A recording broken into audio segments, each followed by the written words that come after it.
Hey, you bleeding hearts out there, this is RT64. Today we'll be talking about Magic the Gathering deck tips. The deck today is going to be a white, black, mostly artifact deck. Now, the keyword today is improvise. Reason being is because you're going to have a lot of artifacts in this deck. On the screen you see Augmenting Automaton, Peace Walker Colossus, and Consulate Dreadnought. So, those are 3 artifacts, 2 of them are vehicles, 1's a creature. Now, this deck you're going to want a lot of artifact creatures per se because you're going to use them for mana to block and whatnot. I don't know about Peace Walker Colossus and Consulate Dreadnought. You can go with a variant of the deck more focused on these two if you want. That is up to you. But let's talk about Peace Walker Colossus and Consulate Dreadnought. First off, Peace Walker Colossus says if you use pay 2 mana, another target vehicle becomes an artifact creature this turn. So you have 2 Peace Walker Colossus on the field. Boom. You have 2 creatures that are 6/6 already that can attack this turn if you use the effect on each other. But it'll say you have 1 Peace Walker Colossus and 1 Consulate Dreadnought on the field. Use Peace Walker Colossus' ability on Consulate Dreadnought. Now you have a 7/11 creature ready to attack. That's really good. But the only sad thing is that it's a crew of 6, so if you try to use it by itself, it's not going to work out so well.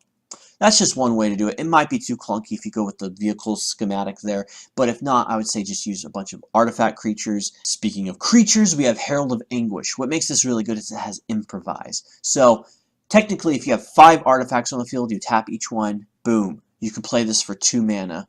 And it has flying, and it has an ability that says at the beginning of your end step, each opponent discards a card, and you can pay 2 mana and sacrifice an artifact. And target a creature gets a -2/-2 until the end of the turn.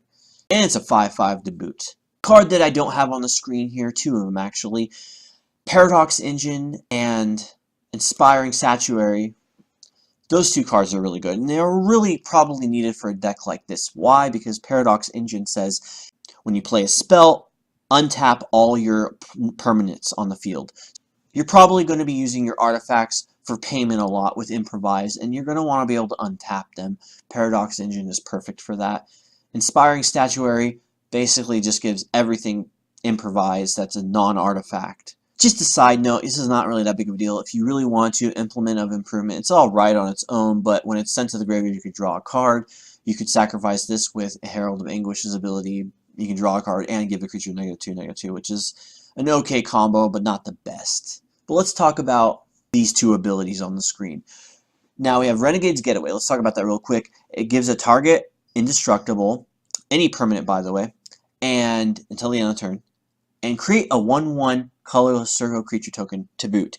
So what you could do with this is you could make more artifacts. Now another card that I can note that I didn't have on the screen here, Shram's Expertise, which gives you artifact creature tokens. That's another good card.